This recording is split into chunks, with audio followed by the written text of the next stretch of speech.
Hello student, आज हम discuss करेंगे electrochemical series and its application. Electrochemical series क्या होता है और उसका एप्लीकेशन क्या है।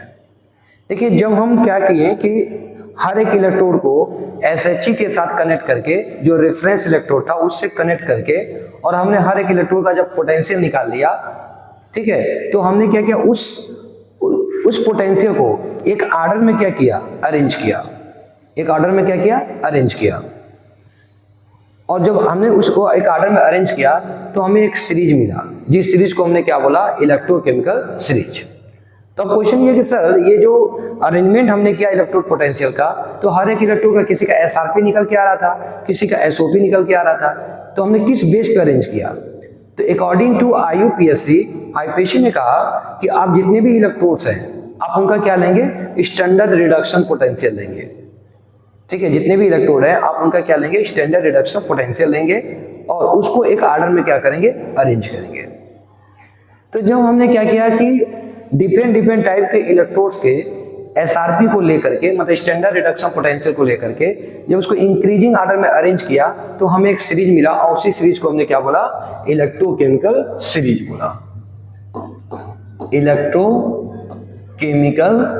सीरीज, इलेक्ट्रोकेमिकल सीरीज, जिसको हम शॉर्टकट में बोलते हैं ECS। तो ECS क्या है? ECS होता है the arrangement of standard reduction potential of electrode in increasing order. जब हमने क्या किया कि standard reduction potential of electrode को लेकर के इंक्रीजिंग आर्डर में अरेंज किया, तो जो सीरीज मिला उसी सीरीज को हमने क्या बोल दिया, इलेक्ट्रोकेमिकल सीरीज। ठीक है, जैसे मान लीजिए lithium, potassium, barium, strontium, calcium, sodium, magnesium, aluminium, manganese, zinc, chromium, iron, cadmium, nickel, tin, lead, hydrogen, copper, mercury, silver, platinum, gold and fluorine. ठीक है, जब हमने क्या किया कि इन सभी इलेक्ट्रोड्स को क्या किया, एक आर्डर में जब अरेंज किया कि क्या लेकर के, SRP लेकर के। ठीक है, तो हमको ये जो सीरीज मिला, इसी सीरीज को हमने क्या बोला, इलेक्ट्रोकेमिकल सीरीज बोला। ठीक है, अब इसका यूज क्या है, इसका एप्लीकेशन क्या है? देखिए स्टूडेंट, अगर इसके एप्लीकेशन के बारे में बात करते हैं तो point number 1, on down the SRP। अब जैसे जैसे क्या होता है कि SRP में डाउन जाते हैं आप, लिथियम टू फ्लोरीन। अब जैसे जैसे क्या करते हैं कि ECS में डाउन द ग्रुप जाते हैं, तो डाउन द ग्रुप जाने पे क्या दिखाई देता है कि SRP जो स्टैंडर्ड रिडक्शन पोटेंशियल है वो इंक्रीज कर रहा है, और स्टैंडर्ड ऑक्सीडेशन पोटेंशियल जो है वो क्या कर रहा है, डिक्रीज कर रहा है। तो on down the ECS SRP increases and SOP decreases. Point number 1। Point number 2, ये देखा गया कि जो हाइड्रोजन है, हाइड्रोजन से ऊपर के जितने भी इलेक्ट्रोड है, इन सबकी SRP जो आती है वो क्या आती है, निगेटिव आती है। ठीक है, क्योंकि आपको मालूम है हाइड्रोजन का SRP हमने क्या दिया था, 0.00 वोल्ट। तो हाइड्रोजन का 0.00 वोल्ट है, और डाउन द ग्रुप जाने पे SRP बढ़ रहा है, तो इसका मतलब निगेटिव से बढ़ते यहाँ पे 0 हुआ, फिर क्या हो गया, पॉजिटिव हो गया।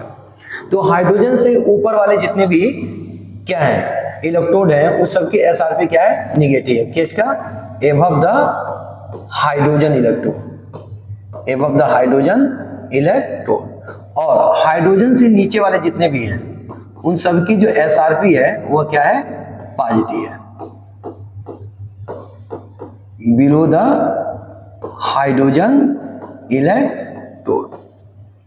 ठीक है, तो हाइड्रोजन से नीचे वाले जितने हैं उन सबकी SRP पॉजिटिव है, और हाइड्रोजन से ऊपर वाले जितने भी हैं ECS में उन सबकी SRP क्या है, निगेटिव है। पॉइंट नंबर 3, जैसा कि हम जानते हैं कि जब भी हम कोई सेल बनाते हैं तो वहाँ पर 2 इलेक्ट्रोड्स की जरूरत पड़ती है। एक इलेक्ट्रोड एनोड का काम करता है और एक इलेक्ट्रोड कैथोड का काम करता है। तो जब हम 2 इलेक्ट्रोड लेते हैं तो उन इलेक्ट्रोड में जो इलेक्ट्रोड पहले आता है ECS में, जो इलेक्ट्रोड क्या आता है, पहले आता है, फर्स्ट इन ईसीएस। जो इलेक्ट्रोड ईसीएस में क्या आता है, पहले आता है, वो एज अ एनोड वर्क करता है। कैसा वर्क करता है, एनोड। और जो सेकंड आता है, सेकंड इन ईसीएस, मतलब जो बाद में आता है, ठीक है, वो कैसा काम करता है, कैथोड का काम करता है। कैसा वर्क करता है, कैथोड करता है। तो ईसीएस में जो इलेक्ट्रोड फर्स्ट आएगा वो एनोड का, जो इलेक्ट्रोड सेकंड आएगा वो कैथोड का। चलिए एक एग्जांपल आंसर लीजिए कि अगर मैंने बेरियम लिया और कैडमियम लिया, ठीक है, मैंने बेरियम का इलेक्ट्रोड लिया और कैडमियम का इलेक्ट्रोड लिया, तो बताइए इसमें कौन एनोड है कौन कैथोड है। तो बेरियम ईसीएस में क्या आ रहा है, पहले आ रहा है, तो ये कैसा बिहेव करेगा, एनोड का, और कैडमियम कैसा बिहेव करेगा, कैथोड का। वहीं अगर मैं कैडमियम का और निकल का लिया, तो इन दोनों में एनोड कैथोड का कौन वर्क करेगा, कैडमियम एनोड का वर्क करेगा और निकल जो होगा वो कैथोड, क्योंकि इस केस में क्या हुआ, कैडमियम पहले आ गया और निकल बाद में आया। तो जो पहले आएगा एनोड, जो बाद में आएगा कैथोड। और हम जानते हैं कि जो एनोड पे क्या होता है, ऑक्सीडेशन, और कैथोड पे क्या होता है, रिडक्शन। कैथोड पे क्या होता है, रिडक्शन, ठीक है। तो जो इलेक्ट्रोड फर्स्ट आएगा ईसीएस में उसका ऑक्सीडेशन होगा, और जो बाद में आएगा उसका क्या होगा, रिडक्शन होगा। तो याद रखिएगा, एनोड पे होता है ऑक्सीडेशन, कैथोड पे होता है रिडक्शन, ठीक है। आप इसको शॉर्टकट में याद रख सकते हैं, एन ऑक्स एक बैल, ठीक है, एन ऑक्स एक बैल। एन का मतलब एनोड और ऑक्स का मतलब ऑक्सीडेशन। एनोड पे क्या होता है, ऑक्सीडेशन। या इसको आप याद रख सकते हो आप, रेड कैट, लाल बिल्ली, ठीक है। तो कैट का मतलब कैथोड और रेड का मतलब रिडक्शन। तो अगर इन दोनों में से कोई एक याद है तो दूसरा अपने आप हो गया।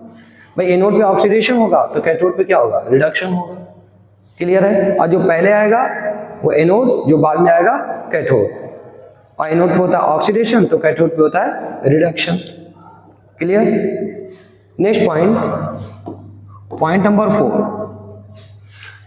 देखिए ईसीएस में जो पहले आता है, ईसीएस में जो मेटल पहले आता है अपने से नीचे वाले मेटल को उसके सॉल्यूशन से क्या कर देता है, डिस्प्लेस कर देता है, ठीक है। Metal come first in the ECS displace second metal from its solution. मान लीजिए कि आपने क्या किया, आपने लिया बेरियम और बेरियम को कहाँ ऐड कर दिया, जिंक सल्फेट में, ठीक है। तो बेरियम को आपने जिंक सल्फेट में ऐड कर दिया तो बेरियम क्या होता है, ऊपर है, तो बेरियम क्या करेगा, बेरियम जो है जिंक सल्फेट से जिंक को डिस्प्लेस कर देगा और क्या बना देगा, BaSO4 प्लस जिंक। जैसे अगर आपने जिंक को कॉपर सल्फेट में डाला तो जिंक कॉपर से क्या है, ऊपर है, तो जिंक क्या करेगा, कॉपर को डिस्प्लेस कर देगा और बना लेगा क्या, ZnSO4 प्लस Cu। ठीक है। आप देखेंगे तो एक क्वेश्चन पूछा गया एनसीईआरटी में कि क्या हम लोग जो है जिंक के पॉट में कॉपर सल्फेट को रख सकते हैं, तो आंसर है नो। क्यों नहीं रख सकते हैं, क्योंकि जिंक जो है वो कॉपर से क्या है, ईसीएस में ऊपर आता है।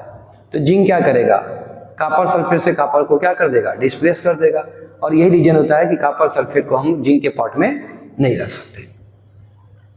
आप सुनते होंगे कि कभी भी आप सुनते होंगे घर में भी कि गोल्ड के साथ, ठीक है, जो महिलाएं होती हैं गोल्ड के साथ जो है वो सिल्वर को नहीं रखती हैं। क्यों, क्योंकि अगर गोल्ड सिल्वर की बात करते हैं, गोल्ड और सिल्वर की बात करते हैं तो गोल्ड ऊपर है, सिल्वर क्या है, नीचे है। तो गोल्ड क्या करेगा, सिल्वर को वहां से डिस्प्लेस करेगा, धीरे धीरे सिल्वर को डिस्प्लेस करता रहेगा। तो जिससे क्या होगा कि हमारा गोल्ड क्या करेगा, सिल्वर जो गोल्ड को डिस्प्लेस करेगा, सिल्वर जो किसको डिस्प्लेस करेगा, गोल्ड को, जिससे हमारा गोल्ड जो होगा वो क्या हो जाएगा, खराब हो जाएगा। और यही रीजन होता है कि हम क्या करते हैं, गोल्ड को सिल्वर के साथ नहीं रखते। चलिए आगे बढ़ते हैं हम लोग। Point number 5। अच्छा, अगर आप ये सोचते हो कि सर अगर मैं कॉपर को जिंक सल्फेट में रख दूं तो कोई रिएक्शन नहीं होगा। क्यों, क्योंकि कॉपर जिंक से क्या है, कॉपर जो जिंक से नीचे है, तो नीचे वाला ऊपर वाले को डिस्प्लेस नहीं कर पाएगा उसके सॉल्यूशन से, लेकिन ऊपर वाला नीचे वाले को उसके सॉल्यूशन से क्या कर देगा, डिस्प्लेस कर देगा। नेक्स्ट पॉइंट, 5th पॉइंट की अगर हम बात करते हैं तो देखिए हाइड्रोजन से ऊपर वाले जितने भी मेटल हैं, हाइड्रोजन से ऊपर वाले जितने भी मेटल हैं, ठीक है, ऐसे मेटल जो कहाँ प्रेजेंट हैं, एबव हाइड्रोजन, ऐसे मेटल जो कहाँ प्रेजेंट हैं, एबव हाइड्रोजन, एबव हाइड्रोजन। इनको जब प्रोटिक एसिड में डालते हैं ना, प्रोटिक एसिड का मतलब क्या हो गया, एसिड विच गिव H+, जो H+ साइन देता है उस एसिड को प्रोटिक एसिड बोलते हैं। जैसे HCl H+ साइन देता है, सल्फ्यूरिक एसिड H+ साइन देता है, नाइट्रिक एसिड H+ साइन देता है। तो जो एसिड H+ साइन देते हैं उनको बोलते हैं हम लोग प्रोटिक एसिड। तो जब हाइड्रोजन से ऊपर वाले मेटल को प्रोटिक एसिड में डालते हैं तो वह हाइड्रोजन गैस वहां पर क्या होता है, लिबरेट होता है। कौन सा गैस लिबरेट होता है, हाइड्रोजन गैस। जैसे मान लीजिए आपने बेरियम को क्या किया, HCl में डाल दिया, तो बेरियम क्या करेगा, बना लेगा BaCl2 और प्लस क्या रिलीज करेगा, हाइड्रोजन गैस।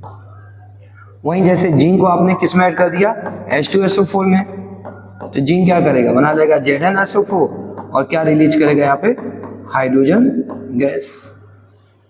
ठीक है, क्या रिलीज करेगा, हाइड्रोजन गैस। पॉइंट नंबर 6,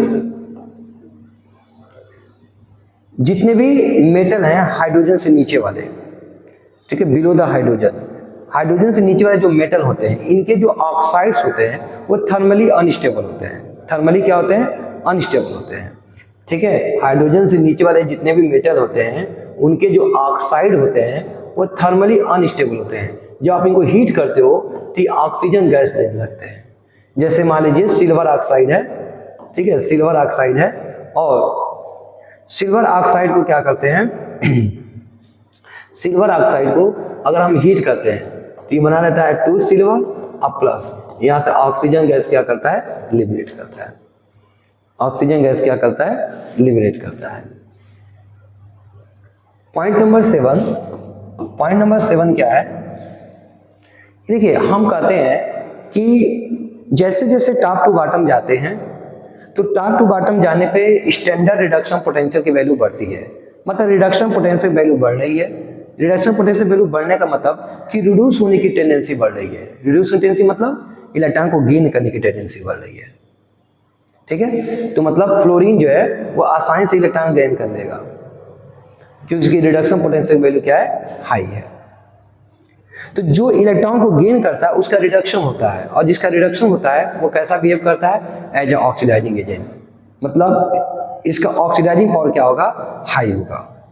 तो जब हम टॉप टू बॉटम जाते हैं ECS में, जब हम ECS में टॉप टू बॉटम जाते हैं तो SRP बढ़ती है, और SRP बढ़ने से क्या होता है कि ऑक्सीडाइजिंग पावर जो होता है वो भी क्या करता है, बढ़ता है। मतलब आपको मालूम है SRP बढ़ने मतलब क्या हुआ, रिड्यूस होने की टेंडेंसी बढ़ना, और जिसका रिडक्शन होता है वो कैसा बिहेव करता है, ऑक्सीडाइजिंग एजेंट। तो इसका मतलब है कि वो बहुत अच्छे ऑक्सीडाइजिंग एजेंट की जैसा काम करेगा, मतलब उसका ऑक्सीडाइजिंग पावर अच्छा होगा। वहीं अगर बात करते हैं कि टॉप टू बॉटम जाने पे क्या होता है कि SRP बढ़ता है और SOP क्या करता है, घटता है। SOP क्या करता है, घटता है। इसका मतलब रिड्यूसिंग पावर क्या कर रहा है, घट रहा है। अगर हम कहते हैं कि ECS में सबसे अच्छा ऑक्सीडाइजिंग पावर किसका है, तो फ्लोरीन का है, और सबसे अच्छा रिड्यूसिंग पावर किसका है, तो लिथियम का है। तो सबसे अच्छा रिड्यूसिंग पावर वाला एलिमेंट कौन है, लिथियम, और सबसे ज़्यादा ऑक्सीडाइजिंग पावर वाला एलिमेंट कौन है, फ्लोरीन। ठीक है, नेक्स्ट पॉइंट 8, देखिए हम ECS का यूज करके ये भी बता सकते हैं कि जो हम सेल बना रहे हैं, ठीक है, वो सेल वर्क करेगा या वर्क नहीं करेगा, वो सेल फिजिबल है या नॉन फिजिबल है। कैसे, तो यहाँ पर हम लोग क्या करते हैं कि सेल का जो है पोटेंशियल निकालते हैं, E0 सेल। E0 सेल कैसे निकालते हैं, तो हम क्या करते हैं कैथोड के SRP में से एनोड के SRP को क्या कर देते हैं, माइनस कर देते हैं। कैथोड के SRP में से एनोड के SRP को क्या कर देते हैं, माइनस कर देते हैं। तो जो हम कैथोड के SRP में से एनोड के SRP को माइनस कर देंगे, ठीक है, और माइनस करने के बाद अगर E0 सेल की वैल्यू क्या आ गई, निगेटिव आ गई, तो हम कहते हैं वो सेल फिजिबल नहीं है, मतलब वो सेल वर्क नहीं करेगा। लेकिन अगर E0 सेल की वैल्यू क्या आ गई, पॉजिटिव आ गई, इट मीन्स वो सेल क्या करेगा, वर्क करेगा। ठीक है, तो ये आपका हो गया ECS, electrochemical series and its application. Next lecture में हम बात करेंगे गैल्वेनिक सेल के बारे में, कि गैल्वेनिक सेल को कैसे कंस्ट्रक्ट करते हैं, और प्लस उसके रिएक्शंस क्या होते हैं, उसको रिप्रेजेंट कैसे करते हैं, और गैल्वेनिक सेल का पोटेंशियल कैसे हम लोग फाइंड आउट करते हैं। Okay, thank you.